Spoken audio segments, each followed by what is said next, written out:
இப்போ நம்ம next tips பார்க்கலாம். டிப்ஸ் நம்பர் 2 பார்க்க போறோம். டிப்ஸ் நம்பர் 2ல இந்த மாதிரி ஸ்வீட் பாக்ஸ் எப்படி யூஸ் பண்றதுன்னு பார்க்கலாங்க. இந்த ஸ்வீட் பாக்ஸை ஃபர்ஸ்ட் நல்லா வாஷ் பண்ணிட்டு இந்த மாதிரி க்ளோஸ் பண்ணி எடுத்துக்கோங்க ஃப்ரெண்ட்ஸ். க்ளோஸ் பண்ணி எடுத்த பிறகு மார்க்கர் யூஸ் பண்ணி நான் எப்படி மார்க் பண்ணணும் அந்த மாதிரி மார்க் பண்ணி எடுத்துக்கோங்க. மார்க் பண்ணி எடுத்துட்டு அதுக்கப்புறமா நம்ம கத்தி ஹீட் பண்ணிட்டு கட் பண்ணிக்கலாம். நம்ம அப்படியே டேரக்டா கட் பண்ணோம் அப்படின்னா நம்மளுக்கு தேவையான மாதிரி நம்மளுக்கு ஷேப் வந்து கொண்டு வர முடியாதுங்க.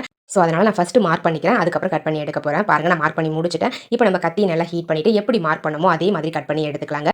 உங்களுடைய நேமும் நம்மளுடைய சேனலில் வாசிக்கணும்னு ஆசைப்பட்டீங்கன்னா உங்களுடைய பாசிட்டிவ் கமெண்ட்ஸை இந்த வீடியோடைய கமெண்ட் செக்ஷனில் பதிவு பண்ணுங்க. கண்டிப்பாக நெக்ஸ்ட் லாங் வீடியோவில் உங்களுடைய நேமும் வாசிக்கப்படுங்க. ஓகே ஃப்ரெண்ட்ஸ், இப்போ நம்ம வீடியோக்குள்ள போகலாம். பாருங்க நான் வந்து எப்படி மார்க் பண்ணணும் அதே மாதிரி கட் பண்ணி எடுத்துக்கிறேங்க. பாருங்க ஃப்ரெண்ட்ஸ், இந்த மாதிரி கட் பண்ணிட்டு சென்டரில் இருக்கக்கூடிய அந்த பிளாஸ்டிக்கை மட்டும் நம்ம ரிமூவ் பண்ணிடலாங்க. டாப்ல வந்து பார்த்தீங்கன்னா சின்னதாக ஹோல்ஸ் வந்து ஸ்கொயர் ஷேப்லையோ இல்லை வந்து ரெக்டாங்கிள் ஷேப்லையோ எப்படி வேணாலும் குட்டி குட்டியாக ஹோல்ஸ் வந்து போடணும். அப்படின்னா சர்க்கிள் ஷேப்பில் கூட நீங்கள் போட்டு எடுத்துக்கலாம். நான் வந்து ஸ்கொயர் ஷேப்பில் வந்து போட்டு எடுத்துக்கிறேன். ஸோ இந்த மாதிரி நம்ம கட் பண்ணிட்டு அந்த பிளாஸ்டிக்கை ரிமூவ் பண்ணிடலாங்க. 3 போர்ஷன் வந்து நான் வந்து ரெடி பண்ணிக்க போகிறேன் டாப்ல ஹோல்ஸ் இருக்க மாதிரி.